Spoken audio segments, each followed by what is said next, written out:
Here are 3 ways you can create safety for men in relationships. Now, I love to start this off with Carl Rogers' famous quote, "We're happiest when and most fulfilled when our partner perceives our actual self and our true self with unconditional positive regard." Complicated way of just saying, despite our conditioning, we love that man wholly. And this is how we're going to dissolve the conditioning we've really absorbed throughout our lives and how we can really see the best in men. So number 1, I'd say regulate your own responses and take ownership for them. This is all about having that shadow mastery, coming out of egoic defensive thinking and going into soulful observer. See where you've owned a story. We can lead into relationship with the distortion that men are bad and the patriarchy is very domineering and tyrannical with dysregulation and explosive emotion. That shit's scary. But even the most emotionally mature men have had to somewhat pretend to survive in a dog-eat-dog environment in the dominance hierarchy just to protect themselves. So if you're soothing yourself and coming from a responsive place, which is dropping the guard, coming from patience, coming from love, rather than criticism, contempt, making fun of, or teasing that he's not enough, then you're only going to just spark him into a reactive mode, which you do not want. Number 2, be an E-nfluencer. That's emotional influencer with wholehearted leadership. Because we are more similar than we are different, and men can learn from your world of accepting the wave of emotion. Of course, emotions are energy and usually authentic expression, and this could have been shamed by other men who were there to survive and gain resources, and of course we're going to then protect ourselves or hide those emotions because they were dangerous for us, and we would shrink our own authenticity as a result. And so this makes men natural dealers rather than feelers, and we tend to alienate our emotional experience, and rather than listen to them like messengers, we tend to brush them under the carpet for a rainy day, which leads to disease, misalignment, and lots of needs unmet that men are just struggling to communicate or even listen to. So this is about you turning towards him even if it feels uncomfortable, creating a green zone, the magic middle of connection. Because men on the whole are not natural active connectors. Even on a biological level, we take longer than women to de-escalate after stress hormonally. So create a magic middle that has limits, that's not expecting too much, because that's just going to create erotic fatigue and maybe stress a nervous system that just wants to edge and inch its way out of a comfort zone that's non-connected. So as you're the natural feminine essence who works like a wave anyway,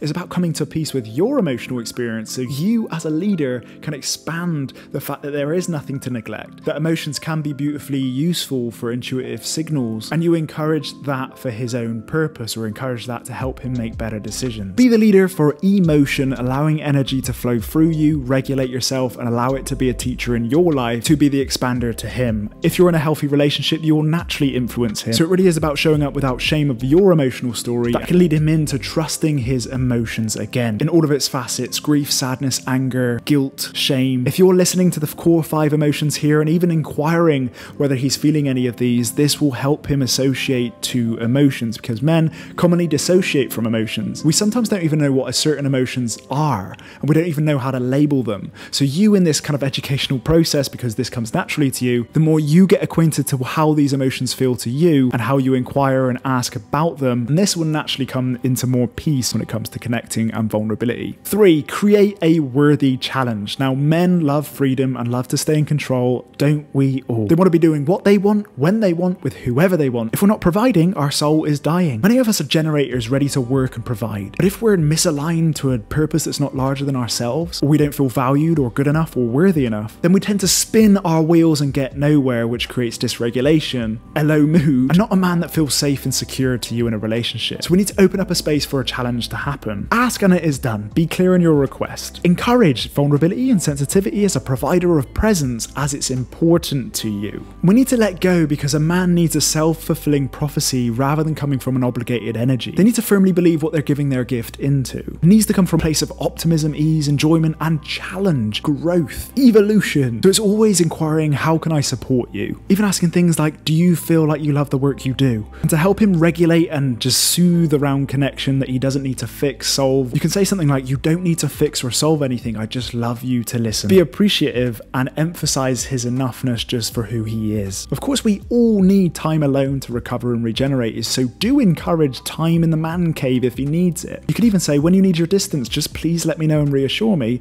and then let me know when you're ready to come out. This will help you soothe your anxious attachment while also provide his need to regulate. Because men take a longer time to do so, and they won't be feeling that obligated energy again. Allow them to get familiar with completing a stress cycle and then coming back when they feel ready and rejuvenated. I hope this helped to understand how men and the masculine operate in connection. But if you need to understand the deeper energetics around attracting a conscious man, please do sign up to my my free masterclass in my bio. I'll see you there.